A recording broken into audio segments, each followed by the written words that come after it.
Exploit blockchain.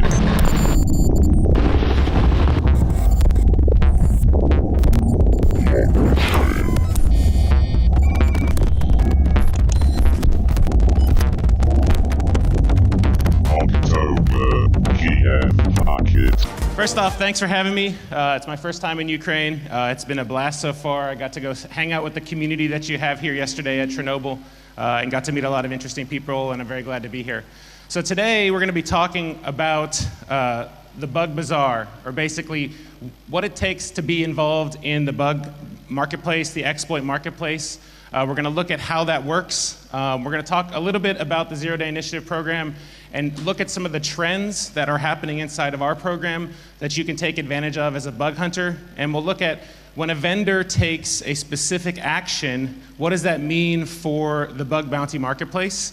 How does that affect the pricing and things like that? And then we're going to look at how the community itself can actually drive the stoppage of government-grade exploits. And so we're going to go through several case studies there that describe kind of what's happening in the underground. So first off, it's a very bright screen now with a white background.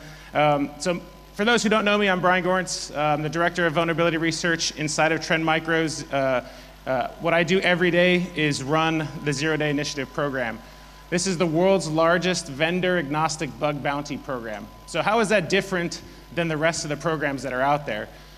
Vendors are not paying us to run their bug bounty programs. We're buying bugs for the purposes of intelligence to understand what's going on so that we can protect our customers better. I also organize the ever-popular Pwn2Own hacking contest. How many of you heard of Pwn2Own? Some of you? All right, Pwn2Own is the world's premier hacking contest. What we do is we offer six-figure bounties, so for example, $150,000 for a baseband attack against an iPhone. And we set this up in a competition format so people can actually participate and try to be the best in the world at breaking the hardest attack surfaces in the world using zero-day vulnerabilities and breaking all of the modern mitigations that exist in the program. If you've participated in our program, I'm the approver of payments. So I'm the one who typically says that we're going to pay this person $10,000.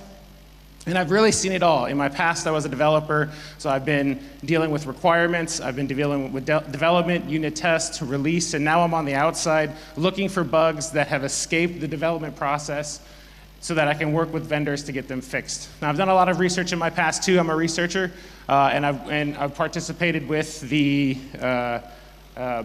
Microsoft bounty program as well as for winning the largest bounty ever paid out by Microsoft at $125,000 for attacks against the Internet Explorer browser.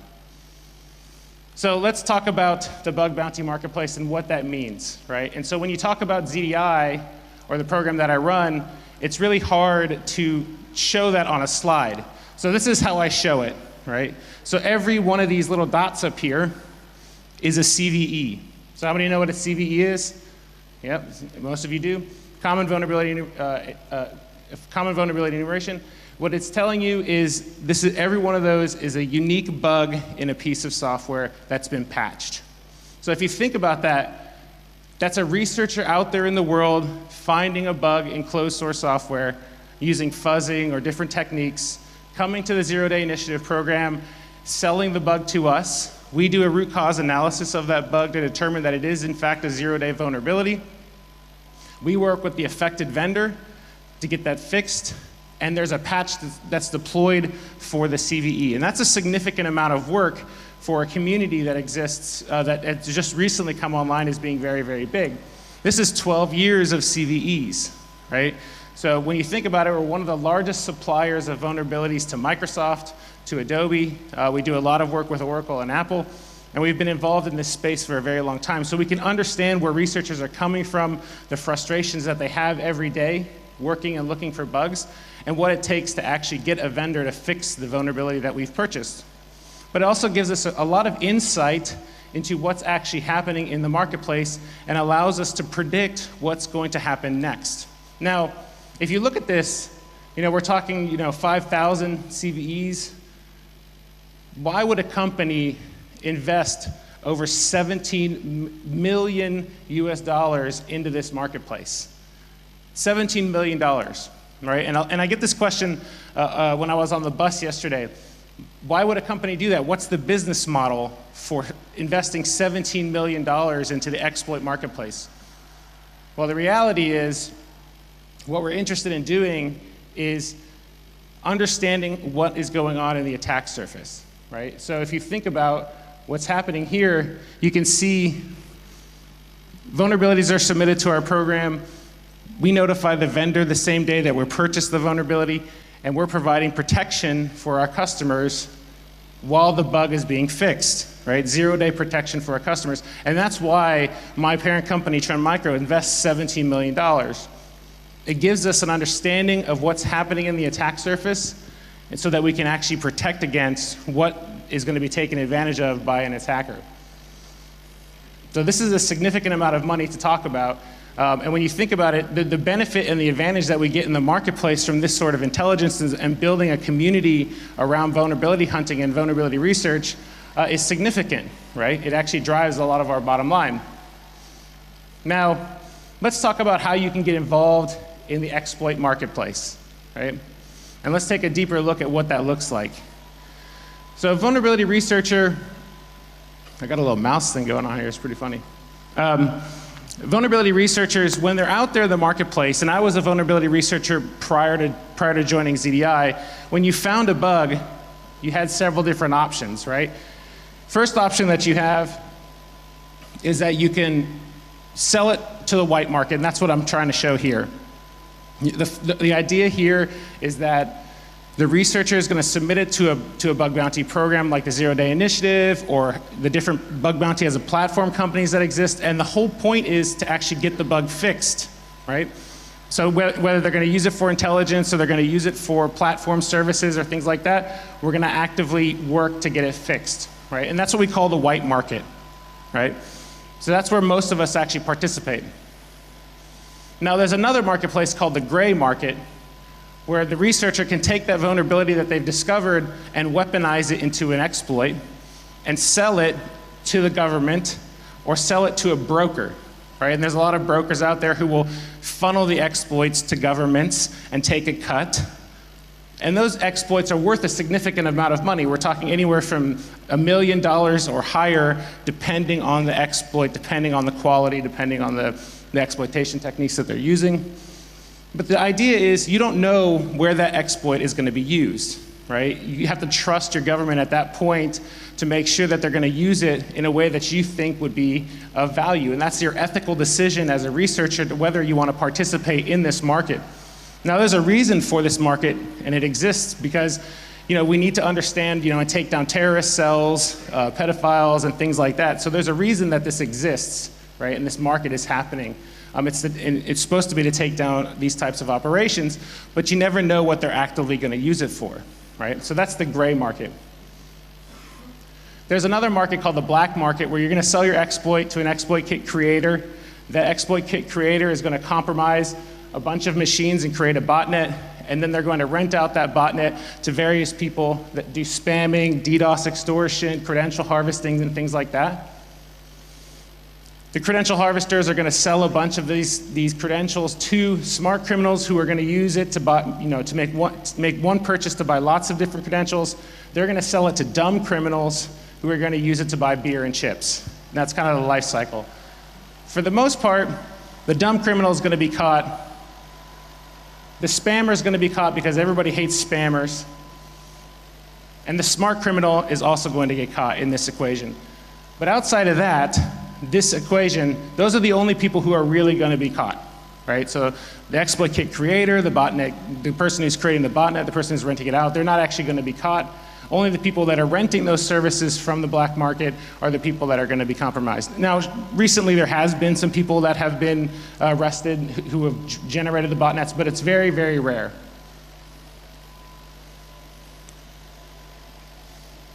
Now, if you think about the economy and what's going on, let's take a deeper look inside of the 0-Day Initiative program so you can understand how active that economy is over the last several years. Now what you see on the screen is the submission rates into the Zero-Day Initiative program, and these are not details that we normally release publicly, but it's an interesting thought of how active this economy is, right? So if you look back, fourth quarter 2013, the program was receiving less than 100 zero days every quarter, right, into our program. And at that time, we only had 2 people on the team. Now, just this last quarter, we received almost 1,000 zero days to pick from. That's how active this marketplace is right now. We can sit there, and because we're vendor agnostic, we can pick the best things off of the marketplace. We're not paid to pick up everything. We're only gonna pick up the best stuff. And with the community that we've generated over the last 12 years, I can tell you that the accept rate of the 900 bugs that we received in the second quarter is about 50%, because we've worked with researchers, they understand what we want, so that they're sending the stuff that we can purchase. But if you think about that, from less than 100 to almost 1,000 over a 5-year period, that's a significant amount of zero days that are out there every quarter being discovered that we have the best of breed to pick from, which is very exciting when you're looking at it from a market perspective. Now, what types of bugs are we receiving? Now, we don't typically deal with web vulnerabilities. We're more client-side, server-side vulnerabilities. So it's interesting when you can take a look at the varieties of bugs that we're actually bringing into the program. And this is just this last quarter. Our top vendor for submissions, Adobe, right? Wacom, which is a SCADA manufacturer, and Microsoft. Right? So we were receiving a lot of different vulnerabilities in these premier products. But what's interesting is if you look at this pie chart here, we're basically split 40-40 between high-profile software and SCADA vulnerabilities, or critical infrastructure vulnerabilities. And that's a change from previous years, right? Where in the past it would be more high-profile, now we're starting to see things that are going to affect the electrical grids and power plants and stuff come into the program, which are actually significant critical infrastructure that we need to protect. The other thing that we're seeing, see if the laser works, is virtualization software. Right? So as people are moving to the cloud and putting their critical assets into virtualized solutions, people are starting to look at those virtualized solutions and develop what we call virtual machine escapes that allow them to move from the guest operating system to the host or the hypervisor. Right? And these are really significant exploits to start coming through our program. Now, if you think about where we're purchasing from all over. Right? If we see here on the map, all the countries in blue are countries that we've purchased from. We're getting a lot of vulnerabilities from all over the world. And there's a couple countries that should be colored in here that are not, like Mexico. Mexico, we're receiving a lot of vulnerabilities from. One of our top suppliers is from Mexico, and we're starting to see a lot more vulnerabilities coming in from Africa, which is a change from the last several years where we got 0 vulnerabilities from Africa, or 0 exploits from Africa, and we're starting to see really high-end exploits come out from there. One of our researchers that participates in the Pwn2Own contest is located in Africa, and he's building baseband exploits that allow you to take over a cell phone just by sending it radio waves, which is a really significant attack surface that most people aren't looking at right now. And it's extremely vulnerable, so if you like radio, that's a good place to start. Now, this is, when you look at the map, we can kind of get an idea of where and what countries are actually sending us different vulnerability types, right, just from this data. We can look here and we can see that most of our highly deployed software vulnerabilities are coming from 2 countries or 3 countries, China, the United States, and Canada, right? Now, why is that? Well, that's because likely because those are the countries that are using those types of exploits and vulnerabilities in active campaigns. So the researchers in those countries are actively looking for those vulnerabilities, and as a result, when they find some, they will send them to us as well, so we can get an idea of who is actively going to use this in an attack just by looking at how the submission rates come in. Now, anybody want to guess where we're getting most of our critical infrastructure vulnerabilities from? SCADA vulnerabilities? Any guesses? US is a good one. Russia, right? We laugh, but it's true. Most of our submissions are coming, in SCADA vulnerabilities, are coming from Russia, from the United States, and from Italy. Now, specifically, there's a couple researchers in Italy that are spending a significant amount of bugs in SCADA software, and they're kind of specializing in that area. But it is an interesting fact that most of the vulnerabilities that we're receiving from SCADA software are coming from these 3 countries, also have been known for using these types of vulnerabilities and attacks, which makes it a very interesting data set. Now, let's take a look. We know what's going on in the white market. We understand how bug bounties work from the selling perspective in the white market, but let's take a closer look at the gray market. Right? The people who are selling to the governments and things like that.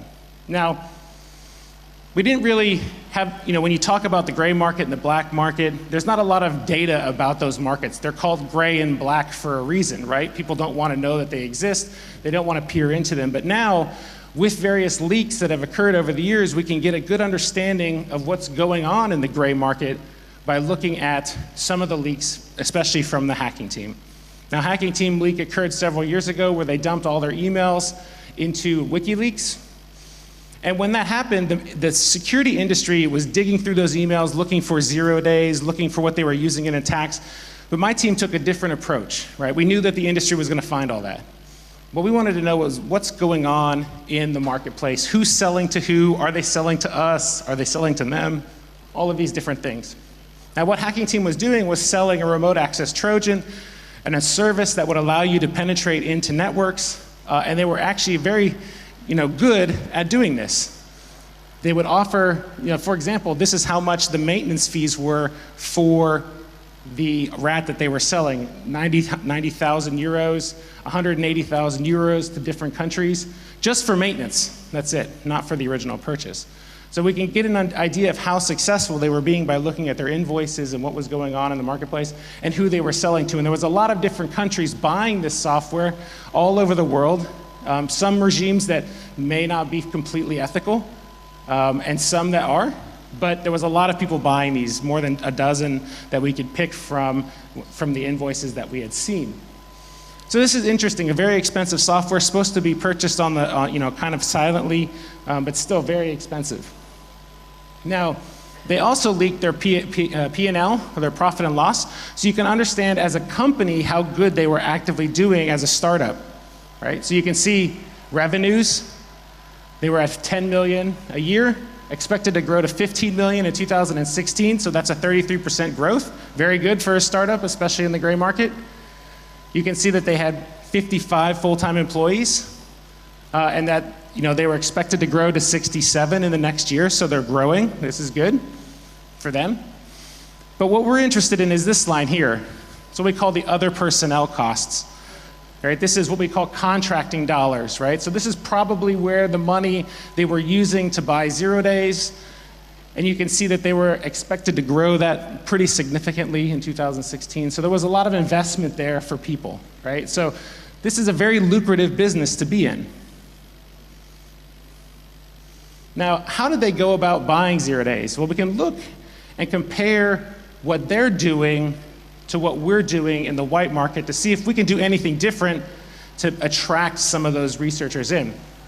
Now, what you can see here is consultancy services. One way to buy 0 day is consultancy services, right? This is what we do in the white market, or at least in ZDI. Every researcher that comes into the 0 day initiative is treated as a consultant. We pay them as consultants. And so you can see here, one of their invoices was for consultancy services for almost $40,000 to a researcher named Vitaly Toropov.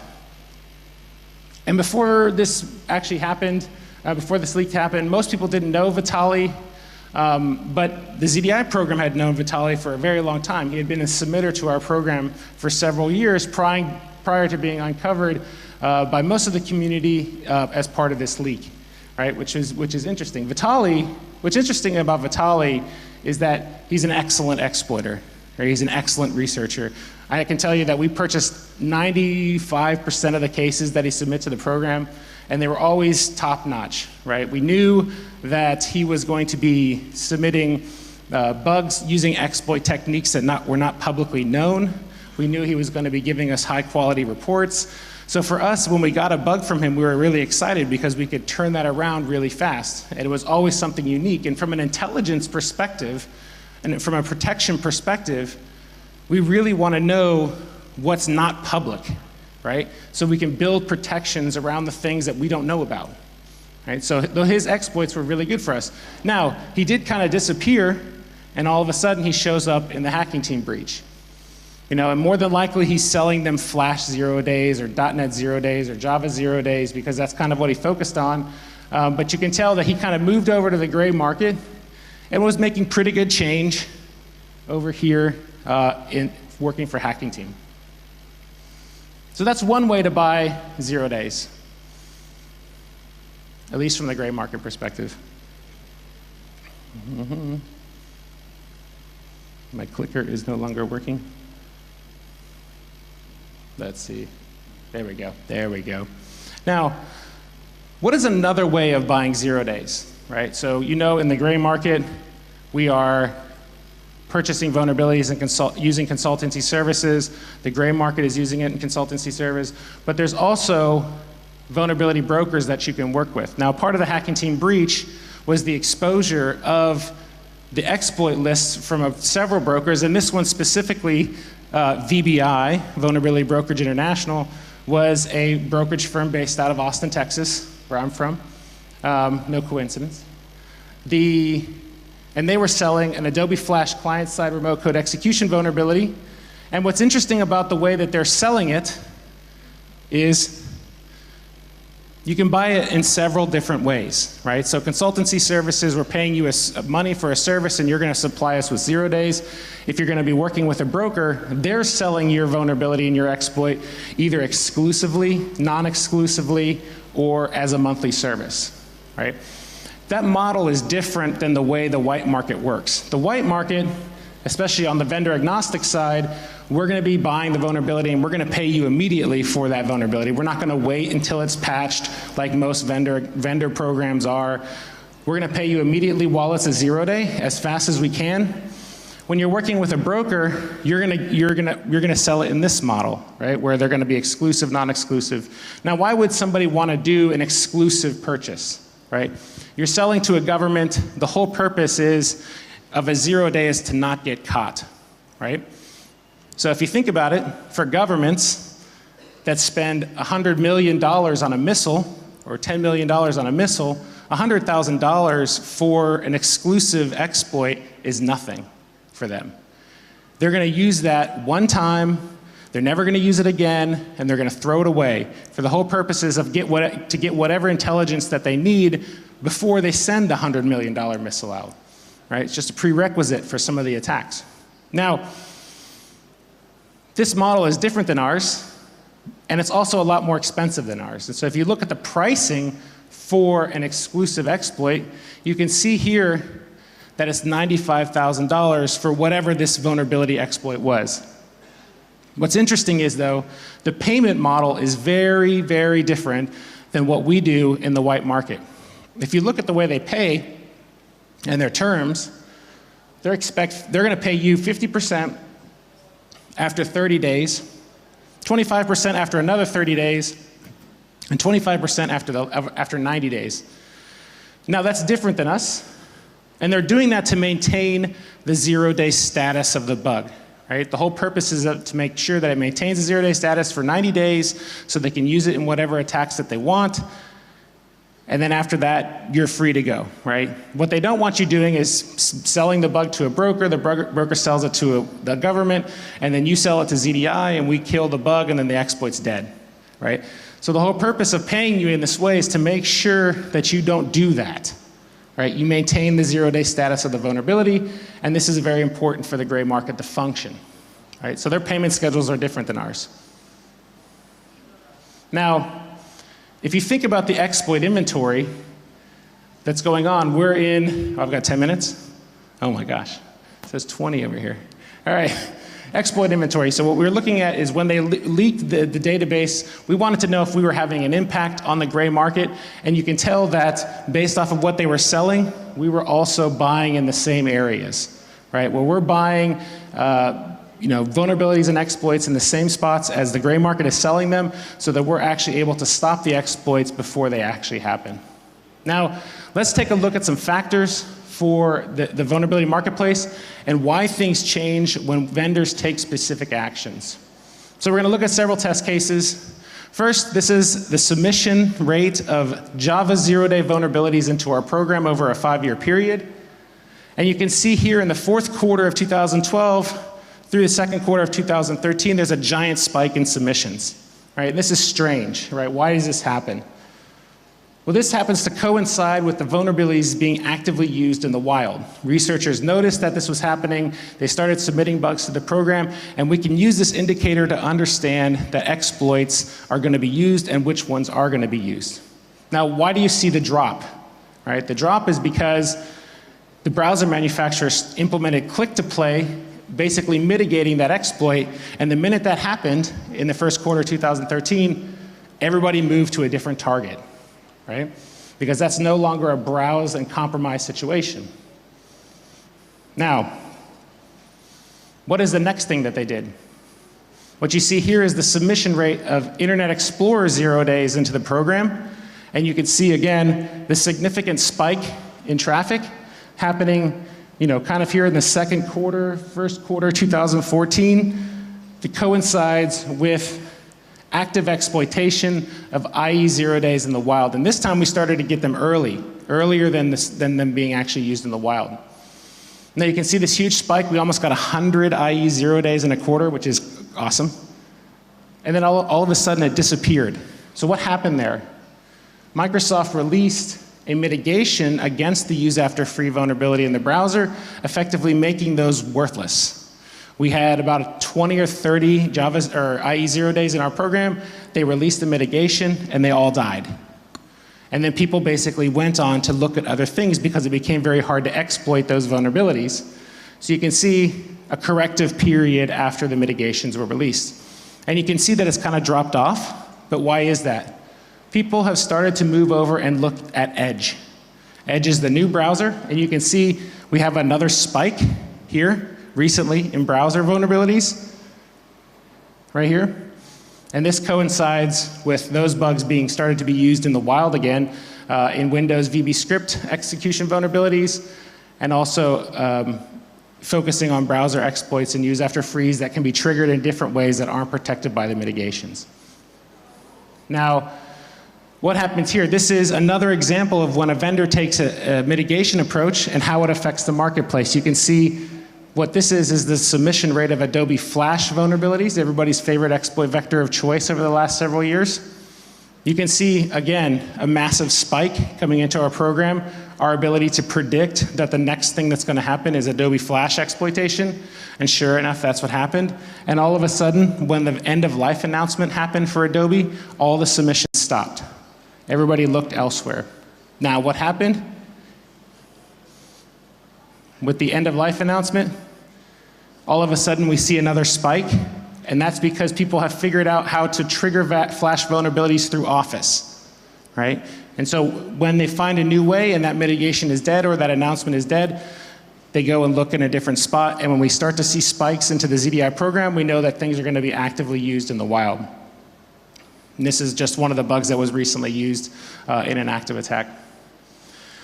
Now here's a case where the vendor has done nothing to check the vulnerability submissions into our program. So what you see here is active submissions into ZDI for PDF reader vulnerabilities. Microsoft, Adobe, Foxit, anybody using PDFs, that software is extremely vulnerable, right? And you can see we have a high submission rate into our program, and for a long time we were waiting for the active attack to happen, and then it did. Right? Adobe became aware that there was active attacks in Adobe PDF readers, and they haven't really done anything yet to fix that. So we can lay these on top of each other to understand what was going on, the exploitation of Java, Oracle making a fix, the exploitation of IE, Microsoft makes a fix, everybody moving to Flash, Flash ends of life, or Adobe ends of life's Flash, and now we're sitting at another spike with PDF vulnerabilities and browser vulnerabilities both being actively used in the wild, which is interesting to see based off of our submission rates. Now this is an area that is starting to be regulated. So there's countries that are part of the WASNAR, and the Chinese government is starting to regulate the exploit marketplace to make it difficult.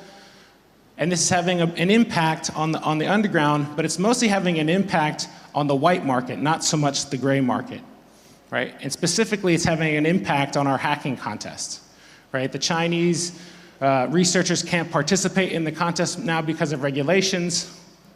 Because there's the WASNAR arrangement, people have to go through a lot more paperwork to bring exploits around, and as a result, the contest struggles because we can't easily participate anymore. And that's really not good for the end user, right? Because the reality is these contests and contests like these are the reason that a lot of mitigations exist today, and now they're being impacted by government regulations. Now, a couple war stories. Just about, the way we understand now that the bug bounty marketplace is hot. We understand that we can have an impact on the way vendors fix things. We can also have an impact on the gray market. But do we have any evidence that we can impact the gray market? Well, one place where we have impact on the gray market is the use of government-grade exploits, especially from the United States. This is one of the bugs that came into our program, CVE 2015-0096, which is a variant of the initial vector for Stuxnet. So when you look at the Stuxnet exploit, it used a USB vulnerability to get code execution and launch the malware.